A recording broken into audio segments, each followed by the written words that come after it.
دعا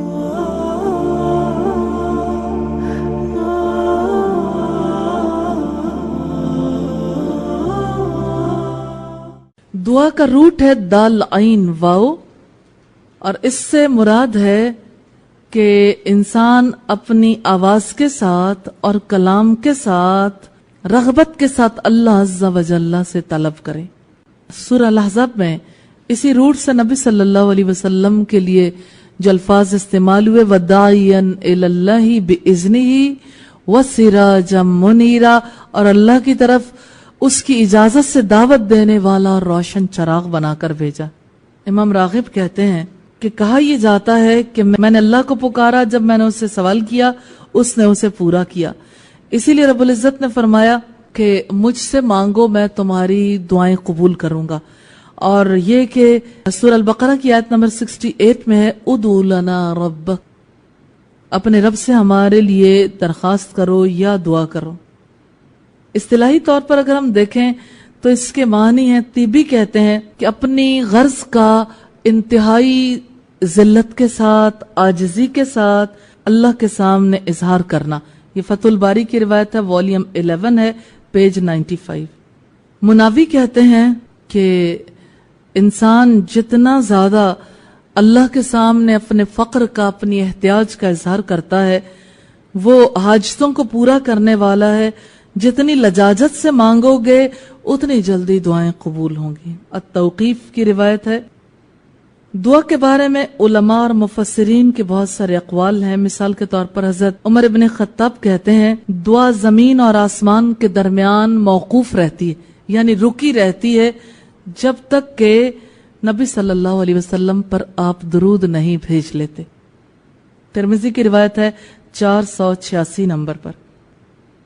بعض صحابہ نے کہا وَلَا تَجْهَرْ بِصَلَاتِكَ وَلَا تُخَافِتْ بِهَا وَابْتَغِ بَيْنَ ذَلِكَ سَبِيلًا، یعنی نہ تو اپنی آواز بلند کرو اپنی دعا میں، اور نہ اپنے گناہوں کا بلند آواز سے تذکرہ کرو کہ تمہارے لیے باعث یار ہوں۔ فتح الباری کی روایت ہے، والیوم 8 ہے، پیج 406۔ سالم بن عبداللہ ابن عمر کہتے ہیں میں نے ایک سائل کو دیکھا، یوم عرفہ میں وہ سوال کر رہا تھا اور یہ بات کہہ رہا تھا کہ جو اس دن بھی عاجز ہے کہ وہ اللہ سے سوال کرے تو میں ایسا شخص نہیں، میں آپ کے سامنے ہاتھ پھیلائے ہوئے ہوں۔ الاذکار النبویہ کی روایت ہے 291 پر۔ مجاہد کہتے ہیں کہ یقیناً نماز جو ہے یہ بہترین گھڑیوں میں رکھی گئی۔ فَعَلَيْكُمْ بِالدُّعَاءِ خَلْفَ الصَّلَوَاتِ، پھر تم پر لازم ہے نماز کے بعد ذکر کرنا۔ حسن بصری کہتے ہیں جب قیامت کا دن ہوگا ایک منادی ندا دے گا، اس وقت وہ کہے گا کہ وہ لوگ جمع ہو جائیں کرم والے، وہ کہاں ہیں، یعنی جو عزت والے لوگ ہیں، اور کہا جائے گا این الذین کانت تتجافی جنوبہم عن المضاجع، وہ لوگ کہاں ہیں جن کے بارے میں کہا گیا کہ ان کے پہلو اپنے بستروں سے الگ رہتے ہیں، یدعون ربہم خوفا وطمعا، جو اپنے رب کو امید اور خوف سے پکارتے ہیں، ومما رزقناہم ینفقون، اور اس میں سے جو ہم نے انہیں رزق دیا ہے وہ خرچ کرتے ہیں۔ سورہ سجدہ کی آیت نمبر 16۔ اسی طرح سے قیامت کے دن کے بارے میں یہ کہا جاتا ہے، الوابل السیب میں ہے، یہ ابن قیم کی کتاب ہے 89 نمبر پیج پر، کہ ایک منادی ندا دے گا کہ کہاں ہیں عزت والے، وہ جمع ہو جائیں، این الحمادون للہ علی کل حال، وہ لوگ کہاں ہیں جو ہر حال میں اللہ کی حمد بیان کرتے تھے۔ پھر وہ کھڑے ہوں گے اور وہ بہت سے ہوں گے اور انہیں بغیر حساب کتاب کے بھیج دیا جائے گا۔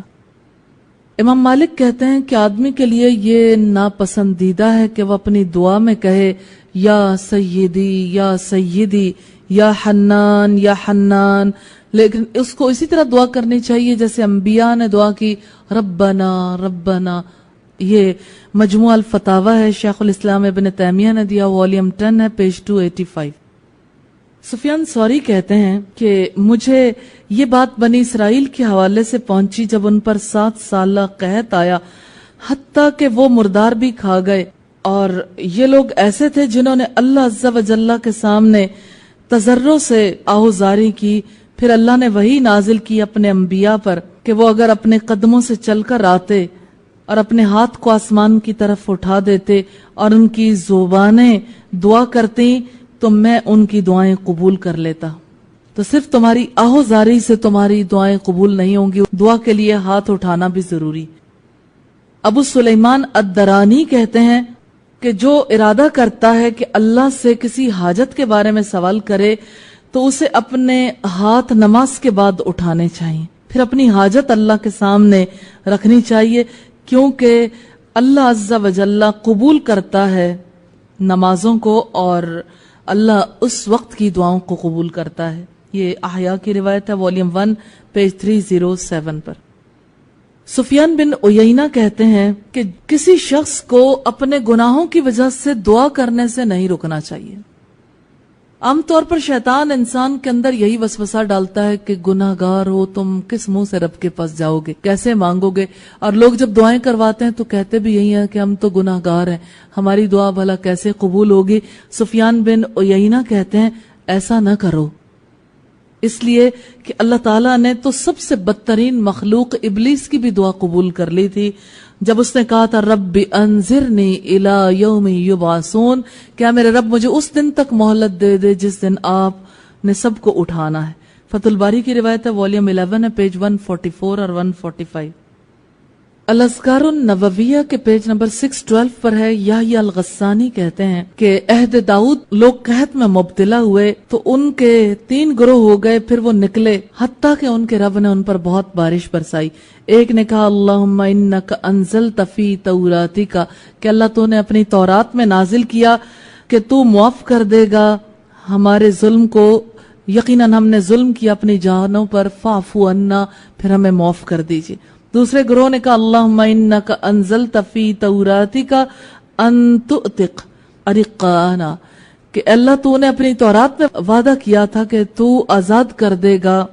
اور تیسرے گروہ نے کہا اللہم انک انت انزلت فی توراتک، کہ تو نے اپنی تورات میں اللہ نازل کیا ہے کہ تو مساکین کو لوٹائے گا نہیں، اذا وقفوا بابوابنا، جب وہ ہمارے دروازوں پر کھڑے ہوں گے کہ اللہ یقیناً ہم تو آپ کے دروازے پر کھڑے ہو گئے، پھر ہماری دعا کو رد نہ کیجیے.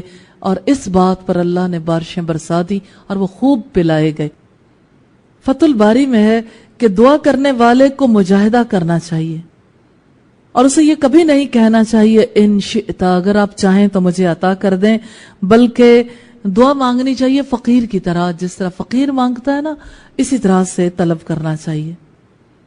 ابن بطال کہتے ہیں کہ دعا مانگتے ہوئے ایک انسان کو قبولیت کی امید رکھنی چاہیے اور اللہ کی رحمت سے نا امید نہیں ہونا چاہیے، یقیناً وہ دعائیں قبول کرنے والا کریم ہے.